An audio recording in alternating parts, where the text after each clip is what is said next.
mettre sur le pied et dans un état de droit, il y a une justice indépendante. Seigneur, nous sommes fatigués des voleurs. Nous sommes fatigués de ceux qui s'enrichissent. Nous sommes fatigués de ceux qui ne voient que leurs intérêts.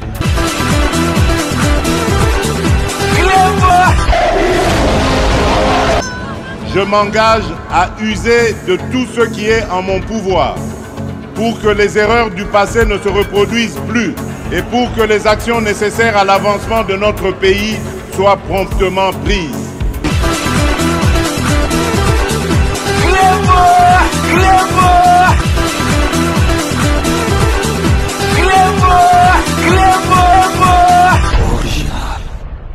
Salut et bienvenue sur Clébois Original. Merci de votre fidélité. 5 minutes avec César Ngadi. Tout le monde est d'accord et il en restera ainsi pendant très longtemps. 5 minutes Nabiso Alelo Ezali édition spéciale Oyo Tokolek Sabino semaine présidentielle au 8 Koleka Ezalaki semaine moko comme Nyosotu Ezalaka vraiment chargé. Parce que le président de la République Nabiso a 4 mois que bateau basalara 50 ans, 20 ans de pouvoir à lobby donc à éviter parce que bateau na balandakate botala a suivi au président de la République à salaka botala donc prédécesseur né à Sala donc des conseils des ministres ceux qui moko mais président de la République a commis à combien parce que boyebi ata président de la République ceux botalier na ba inauguration à Kenda ceux qui bazo PC explication pour mon kandenga landaka asa muto Sala a suivi ayebi dossier nyo surtout donc yé alobaki akokiko s'éterniser na pouvoir té mais ce qui peuple sengi donc masolezo kenda na ndenge ya constitution ce qui ba meki ba simbi place wana ba sali référendum peuple a sengi atikala wana ikoza la parole à peuple a koki ko décevoir peuple té mais tous ali ko la sabino semaine yuti koleka semaine présidentielle botala musala oyo président na biso azali ko sala. Tout le monde est d'accord que le président de la République Nabiso Azali vraiment Kosala Moussala Makasi pour na Mboka Nabiso. Donc, restez connectés sur Clébois Original pour la suite de nos programmes.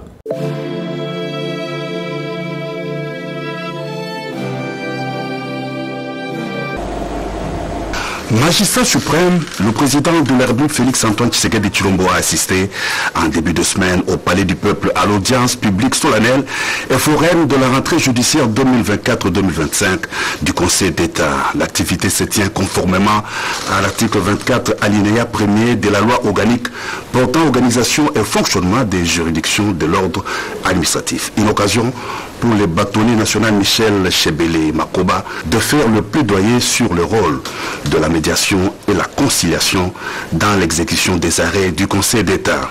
À la Cité de l'Union africaine, l'abbé Kaniki, délégué des victimes du chantier de l'aéroport de Mbujimayi, a été reçu par le président de la République Félix Antoine Tshisekedi Tshilombo.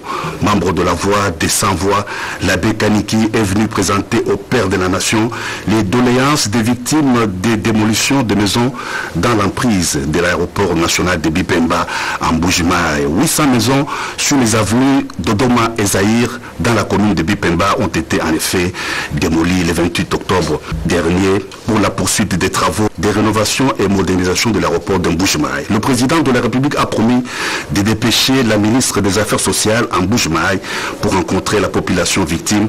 Une commission chargée d'indemniser les victimes sera bientôt constituée sur instruction du chef de l'État, a indiqué l'abbé Théodore Kaniki au sortir de cette entrevue. 3 ambassadeurs extraordinaires et plénipotentiaires respectivement du Royaume d'Arabie Saoudite, de la République italienne et de la République fédérale d'Éthiopie ont tour à tour présenté leur lettre de créance le jeudi 7 novembre au président de la République Félix-Antoine Tshisekedi Tshilombo au chapiteau de la Cité de l'Union africaine. Le premier reçu par le chef de l'État, l'ambassadeur Abdulaziz Mamad Al-Badi d'Arabie Saoudite est marié et père de 2 enfants. Le diplomate saoudien a eu une maîtrise en administration publique avec mention plus grande distinction obtenue aux États-Unis d'Amérique. L'ambassadeur Abdulaziz est aussi détenteur d'un diplôme supérieur à l'étude diplomatique du ministère saoudien des Affaires étrangères avec mention grande distinction et une licence en sciences politiques de l'université Roi Saoud. C'était ensuite au tour de l'ambassadeur d'Italie Sabato Franco Sorrentino de présenter ses lettres de créance au président de la République. Il est diplômé en sciences politiques de l'Institut universitaire oriental de Naples. Entré dans la carrière diplomatique en 2002, le diplomate italien a exercé les fonctions de secrétaire des légations à la Direction générale des pays d'Amérique. Il a été ensuite affecté à la Direction générale des pays d'Asie, d'Océanie, du Pacifique et de l'Antarctique. L'ambassadeur de la République fédérale d'Éthiopie, Mekuria Getachew Waku, a clôturé la série d'audiences auprès du président de la République. Les diplomates éthiopiens ont un master en finance et une licence de l'université d'Addis Abeba. Diplomatie toujours. Le président de la République, Félix Antoine Tshisekedi Tshilombo, a eu des entretiens à la Cité de l'Union africaine avec l'ambassadrice de Belgique en RDC, Roxane de Bilderling, sur des sujets relevant des relations bilatérales entre Kinshasa et Bruxelles. Des questions liées aux investissements européens étaient évoquées au cours des échanges. Le vendredi, le chef de l'État, Félix Antoine Tshisekedi Tshilombo, a présidé à la Cité de l'Union africaine la 21e réunion du Conseil des ministres. La communication du président de la République, l'état de l'administration du territoire, la situation sécuritaire, la situation épidémiologique en RDC, les missions de contrôle des opérations économiques notamment, étaient à l'ordre du jour de la réunion hebdomadaire du Conseil des ministres.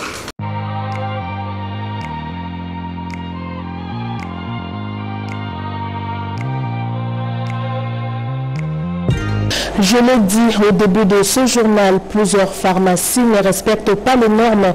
À Kinshasa, une situation qui expose la population à prendre des médicaments mal conservés.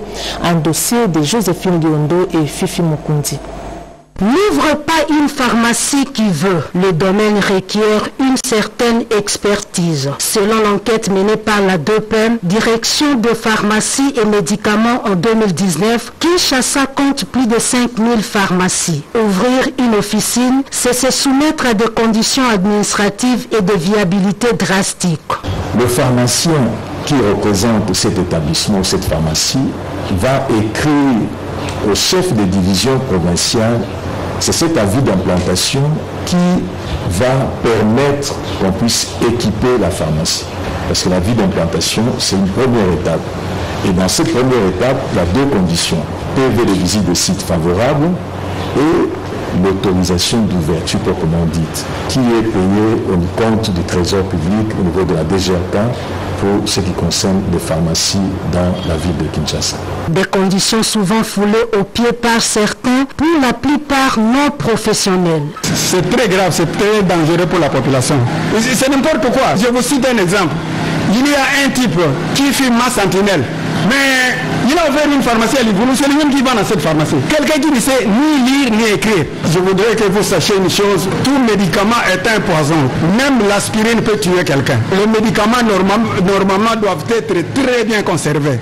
La conservation des médicaments est un facteur très important. Un fabricant peut marquer sur son produit que le produit va périmer dans 2 ans ou bien dans 3 ans. Mais quand ce produit est très mal conservé, ce produit peut périmer même en 2 mois ou en 3 mois. Ignorant toute pratique dans ces domaines où l'acteur s'appelle pharmacien et appartient à un ordre, la population s'expose à un danger fatal. Quand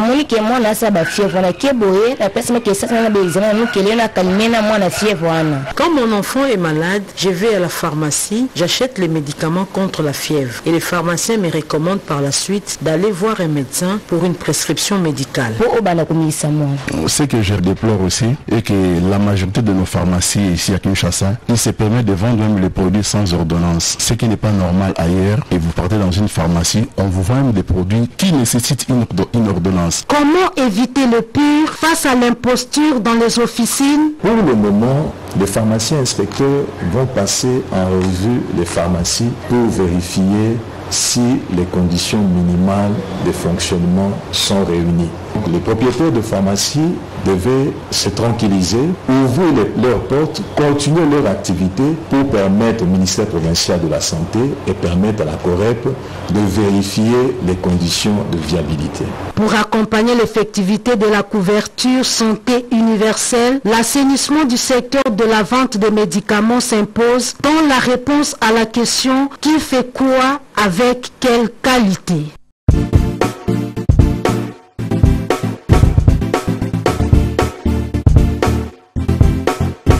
On doit mettre sur pied et dans un état de droit, il y a une justice indépendante. Seigneur, nous sommes fatigués des voleurs. Nous sommes fatigués de ceux qui s'enrichissent. Nous sommes fatigués de ceux qui ne voient que leurs intérêts.